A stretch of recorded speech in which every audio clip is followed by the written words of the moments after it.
భారతదేశ చరిత్రలో కొన్ని ఆశ్చర్యకరమైన మరియు గూఢమైన విషయాలు ఉన్నాయి. వాటిలో ఒకటి లాహోర్ నగరపు మూలం. మీకు తెలుసా, పాకిస్తాన్లోని ఈ నగరానికి శ్రీరాముడి కుమారుడు లవకు సంబంధం ఉందనే ఒక విశ్వాసం ఉంది. ఇది ఒక పురాణ గాథ మాత్రమేనా, లేక నిజంగా చరిత్రలో దీనికి ఆధారాలు ఉన్నాయా? మన హిందూ ఇతిహాసాలలో చెప్పిన కథలు నిజమని నిరూపించే ఆధారాలు ఏమైనా ఉన్నాయా? ఈ ప్రశ్నకు సమాధానం తెలుసుకోవడానికి మనం ఒక టైం ట్రావెల్ చేస్తూ వెనక్కి వెళ్ళాలి.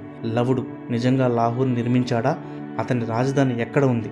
అతని సమాధి గురించి మాట్లాడుకునే ఆధారాలు ఏమైనా ఉన్నాయా? ఈ మిస్టరీలోకి పూర్తి డెప్త్లో వెళ్ళి వాస్తవాలను కనుగొనేందుకు మీరు సిద్ధంగా ఉన్నారా? అయితే రండి, మనం కలిసి ప్రయత్నిద్దాం దీని వెనుక మిస్టరీని తెలుసుకుందాం. వీడియోలోకి వెళ్ళే ముందు మన ఛానల్ని ఇంకా సబ్స్క్రైబ్ చేసుకోవాలి, సబ్స్క్రైబ్ చేయండి.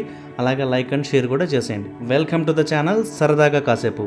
భారతీయ పురాణాలు, చరిత్ర మరియు ప్రాచీన నగరాల మిస్టరీలు మనకు అనేక ప్రశ్నలు రేకెత్తిస్తాయి. కానీ ఒక విషయం మీరు ఎప్పుడైనా ఆలోచించారా?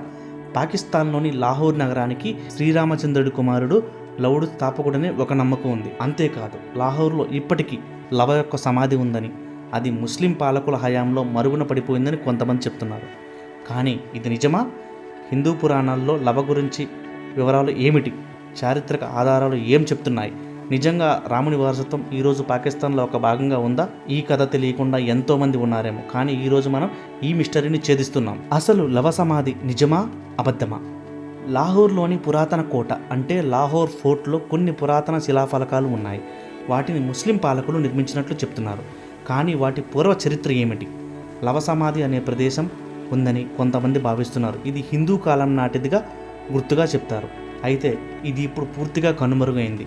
కొన్ని ఆంగ్ల చారిత్రక గ్రంథాల్లో 19వ శతాబ్దానికి ముందు ఈ సమాధి గురించి కొన్ని వ్రాతపతులు ఉన్నాయని చెప్పబడి, అయితే ఇది ముస్లిం పాలకుల కాలంలో ఇది మసీదుగా మారిపోయిందన్న నమ్మకం కూడా ఉంది. పురాణాల ప్రకారం లవరాజ్యం స్థాపించిన ప్రాంతం చాలా ధనికంగా ఉండేది, కానీ ప్రాచీన గ్రంథాలలో దాన్ని ఖచ్చితమైన స్థానం తెలియదు.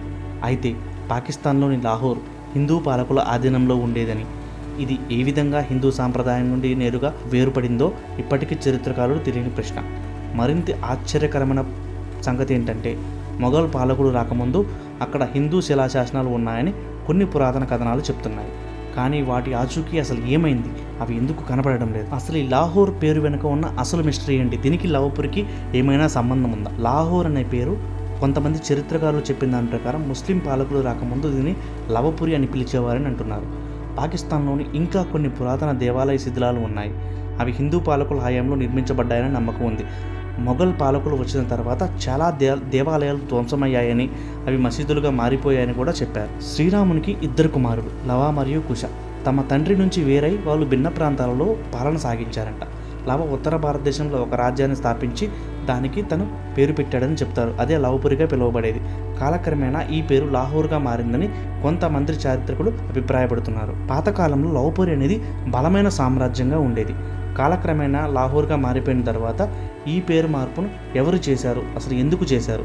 మొఘల్ పాలకులు హిందూ చరిత్రను పూర్తిగా తొలగించడానికి చేసిన ప్రయత్నంగా చెప్పబడింది. ఇది లవ సమాధిని అసలు ఎందుకు కనుగొనలేకపోతున్నాం? కొందరి విశ్వాసం ప్రకారం లాహోర్ కోట లోపల లవ సమాధి ఉందని చెప్తారు. అయితే బ్రిటిష్ పాలన వచ్చిన తర్వాత దీని గురించి ఏదైనా ఆధారాలు వెలుగు చూశాయని చూసుకుంటే 19వ శతాబ్దానికి ముందే ఇది పూర్తిగా అదృశ్యమైందని నమ్మకం ఉంది. మరికొందరు మాత్రం ఆ సమాధి ఇప్పటికీ అక్కడే ఉందని, మరుగున పడిపోయిందని చెప్తారు. భారతీయ సంస్కృతి జాడలు చూసుకుంటే పాకిస్తాన్ విభజనకు ముందు లాహోర్ నగరం భారతదేశ సంస్కృతికి కీలకమైన భాగంగా ఉండేది. లాహోర్లో శ్రీకృష్ణ దేవాలయం, రామచంద్ర మందిరం, కాళీబారి ఆలయం వంటి అనేకమైన హిందూ దేవాలయాలు గతంలో వెలుగులో ఉండేవి. కానీ విభజన అనంతరం చాలా ఆలయాలు పూర్తిగా ధ్వంసం అయ్యాయి. ఇక్కడే అత్యంత మిస్టీరియస్ విషయం ఏంటంటే, 7వ శతాబ్దంలో చైనా యాత్రికుడు హ్యూన్ సాంగ్ భారతదేశం చుట్టూ ప్రయాణిస్తూ లాహోర్ని హిందూ రాజు నగరంగా పేర్కొన్నాడు. ఆయన రాసిన ప్రాచీన గ్రంథాల్లో హిందూ దేవాలయాల ప్రస్తావన ఉంది. కానీ ఈ ఆధారాలను ఇప్పుడు పూర్తిగా కనుగొనడం చాలా కష్టం. మరికొందరు చరిత్రకారులు మాత్రం లాహోర్ పేరు ఎక్కడి నుండి వచ్చిందో ఖచ్చితంగా చెప్పడం కష్టమనే ఈ లవపురి గురించి ప్రస్తావన తీసుకొచ్చారు. ప్రతి చారిత్రాత్మక కథ వెనుక ఒక నిజం దాగి ఉంటుంది. లాహోర్ అంటే నిజంగా లవపురి అనేది నిజమైన రాముని కుమారుడు లవ అక్కడ పాలించాడు అనే అంశానికి చాలా చారిత్రక ఆధారాలైతే ఉన్నాయి. లవ సమాధి నిజంగా అక్కడ ఉందా లేదా కాలగర్భంలో కరిచిపోయిన ఒక పురాణ గాథ? హిందూ పురాణాల్లో చెప్పబడిన కథలు, చరిత్రలో దొరికే ఆధారాలు, ఆధునిక పరిశోధనలు ఇవన్నీ కలిపి చూస్తే మనం ఇంకా చాలా విషయాలు అర్థం చేసుకోవాలి. ఏం జరిగిందో స్పష్టత లేకపోయినా భారతీయ సంస్కృతి, పురాణాలు, చరిత్ర పరంగా ఇది ఒక గొప్ప మిస్టరీగా మారింది. చరిత్ర అంతం కాదు, ఏదో ఒక రోజున తప్పకుండా బయటపడుతుంది. లవ సమాధి గురించి మనందరికీ తెలుస్తుంది. సో ఈ ప్రశ్నలకు సమాధానం ఇప్పటికైతే తెలియదు, కానీ మిస్టరీ మనల్ని మళ్ళీ ఆలోచింపజేస్తుంది. సో ఈ వీడియో మీకు నచ్చినట్లయితే మీ అభిప్రాయం మీకు మన కామెంట్స్లో తెలియచేయండి. అలాగే మరిన్ని మిస్టీరియస్ కథనాల కోసం మన సరదాగా కాసేపు ఛానల్ని సబ్స్క్రైబ్ చేయండి. అలాగే లైక్ అండ్ షేర్ కూడా చేయండి. Thank you.